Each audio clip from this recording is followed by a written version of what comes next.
Salut à tous, j'espère que vous allez bien. Alors on se retrouve maintenant pour l'exercice numéro 2, le dosage d'un acide fort avec une base forte.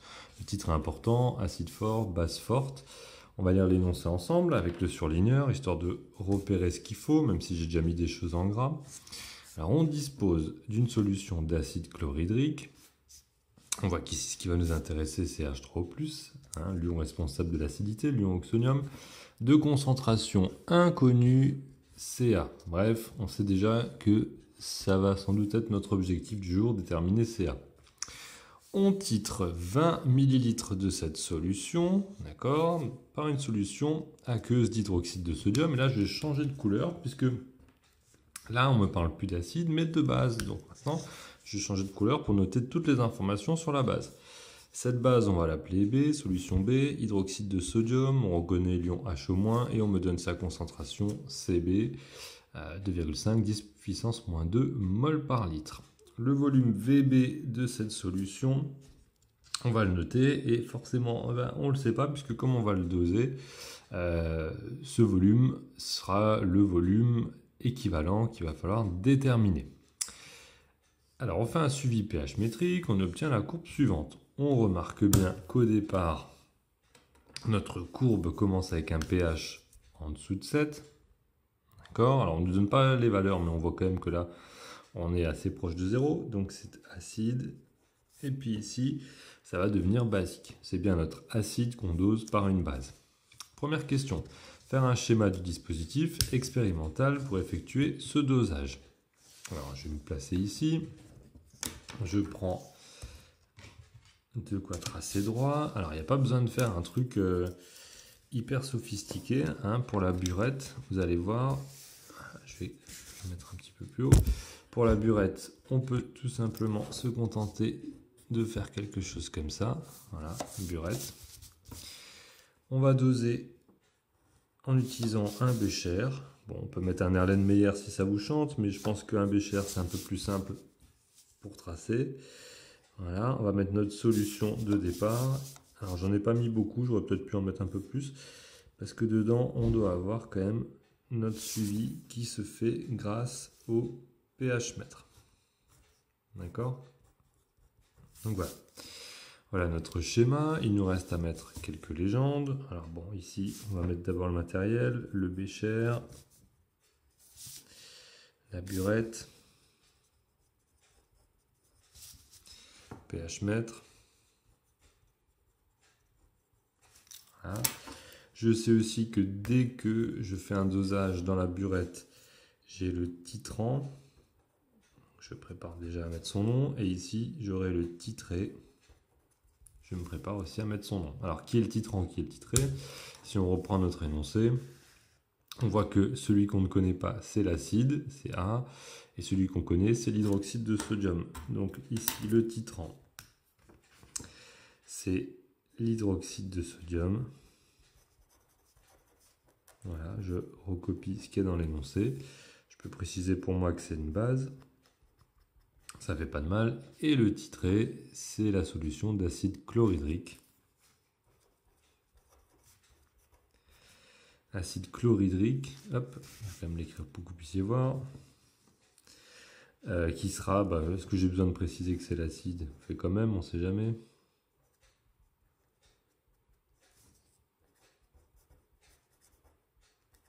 Voilà.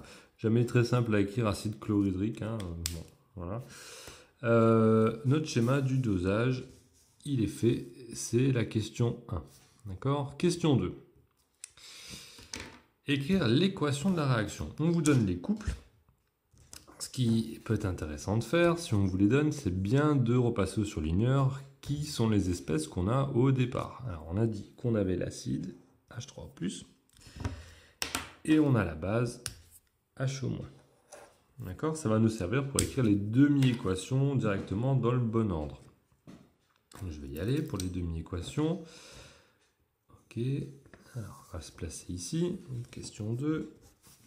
Premier couple, H3O+, H2O. Je vous écris la demi-équation.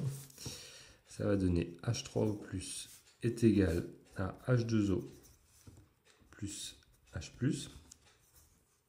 D'accord, deuxième couple, c'était H2O, H-. Voilà, avec H- présent au départ. D'accord. J'écris la demi-équation en mettant H- en premier. Je mets le égal H2O, et ici, plus H+. D'accord, donc ça c'est la base, ça c'est l'acide. On tire un trait, on fait l'équation globale avec la flèche. Ça va nous donner H3O+, plus H-. Je mets le H+ encore, vous allez voir qu'on va pouvoir le barrer. Est égal à, alors il y a H2O deux fois, plus H+. Voilà, donc je barre les H+. C'est le signe que mon équation est bien écrite, si je peux à chaque fois simplifier les H+. Donc voilà mon équation, H3O+, plus H- donne 2H2O. Question suivante. On arrive à la question 3. On veut déterminer graphiquement le volume VBE d'hydroxyde de sodium à l'équivalence. Les traits de construction doivent apparaître.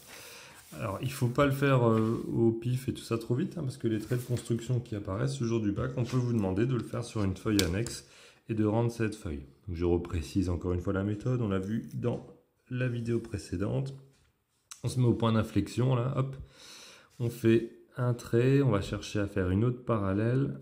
D'accord, donc vous pouvez vous servir de votre règle. En général, il y a quand même de quoi voir les parallèles. Ok.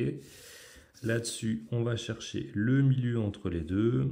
Alors, hop, là, je trace un trait. Le trait, il fait 2,3 sur ma feuille. 2,3 divisé par 2, ça nous fait 1,15. Voilà, c'est très précis. D'accord, je peux le faire à un autre endroit. Comme ça, ce sera plus facile pour faire le trait intermédiaire.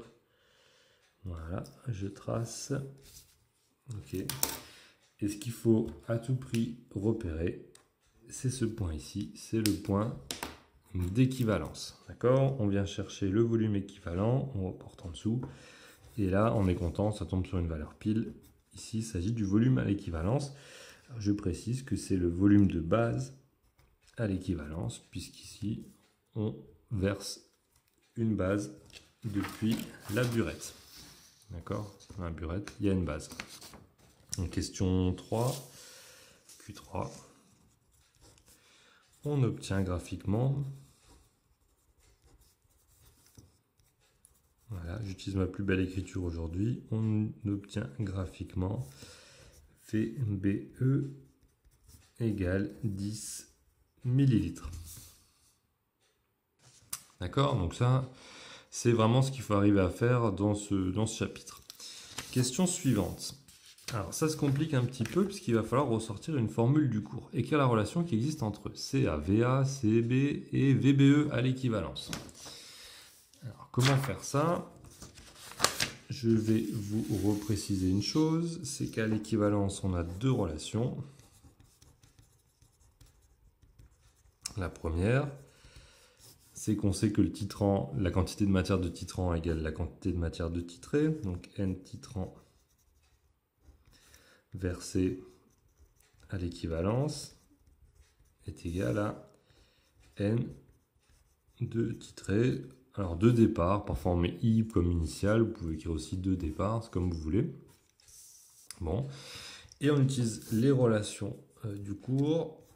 Or, C égale N sur V, ce qui nous donne que N égale C fois V. D'accord, on peut le préciser. Donc là, je réécris cette relation. Ça va nous donner, pour le titrant c'était quoi? C'était la base. Hein.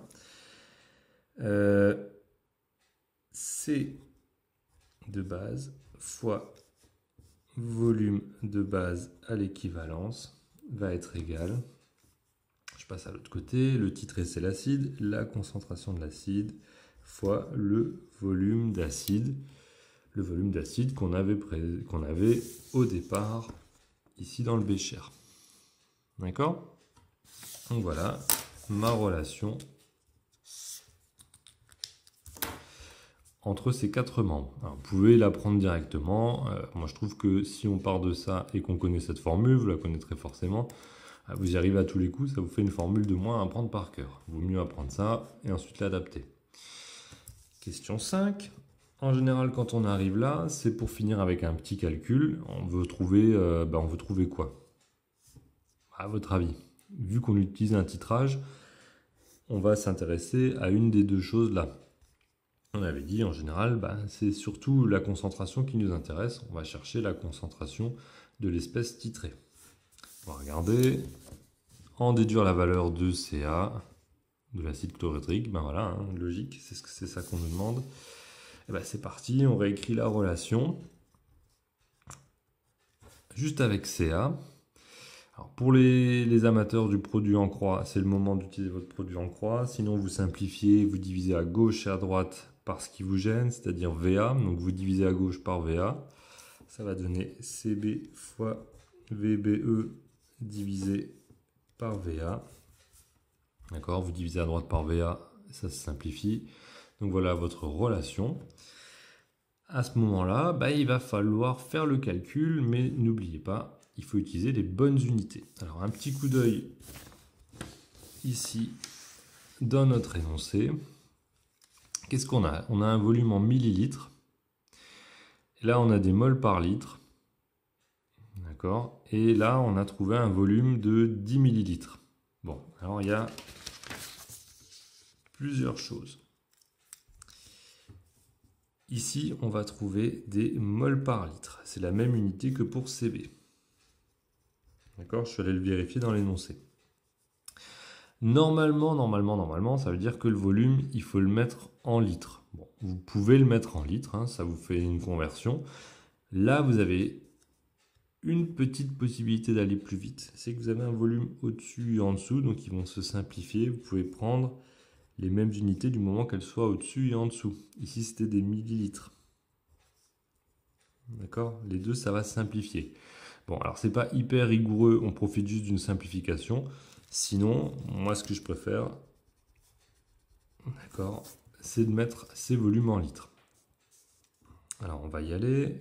CB, je cherche dans l'énoncé. On nous dit qu'il fait 2,5 10 puissance moins 2. 2,5 fois 10 puissance moins 2. Voilà, je me mets au bon endroit sinon tu vois rien. D'accord.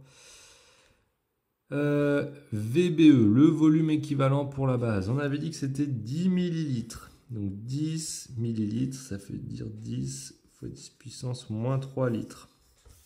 D'accord? Et je divise par VA, le volume qu'on avait au départ. Il faut chercher dans l'énoncé. VA. Voilà, 20 millilitres. C'est parti. 20,0. Encore une fois, tu vois rien. Fois 10 puissance moins 3. Voilà, je l'avais dit, hein, les millilitres, ils simplifient, il n'y aura pas besoin de les taper à la calculatrice.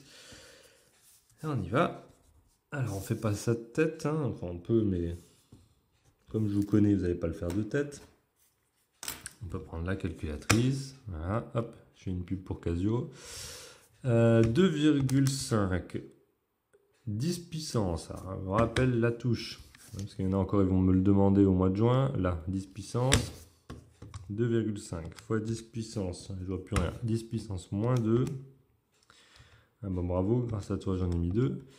Je mets une parenthèse, parce que sinon, avec les puissances, ça peut vite devenir n'importe quoi. Voilà, fois 10. Du coup, je fais n'importe quoi. Alors, hop, que je vois quelque chose, voilà, fois 10. Je mets le 10 puissance moins 3 si tu veux pas simplifier. C'est pas grave. Et je divise par 20, 10 puissance moins 3. D'accord. Voilà. Entrée. Et on trouve le chiffre magique. Alors, on va l'écrire en puissance de 10. Ici, ça fait 1,25 fois 10 puissance. Alors, on va compter les puissances, tiens. 1, 2, 0, 10 puissance moins 2 mol par litre. D'accord? Je décale la virgule jusqu'ici, donc je la décale une fois, deux fois, 10 puissance moins 2. Bon, alors, si on veut vraiment être précis sur les chiffres significatifs, quand je regarde l'énoncé, là j'ai deux chiffres significatifs, et là j'en ai trois, je devrais en garder que deux. Donc je devrais arrondir, soit 1,2, soit 1,3. Voilà, si je garde le bon nombre de chiffres significatifs, voilà mon résultat. Ok? Et bien vous venez de faire votre premier calcul sur un dosage jusqu'au bout. Vous avez déterminé la concentration. C'est le but d'un dosage. Donc bravo. Sur ce, bon travail et j'espère que vous avez réussi cet exercice. À bientôt.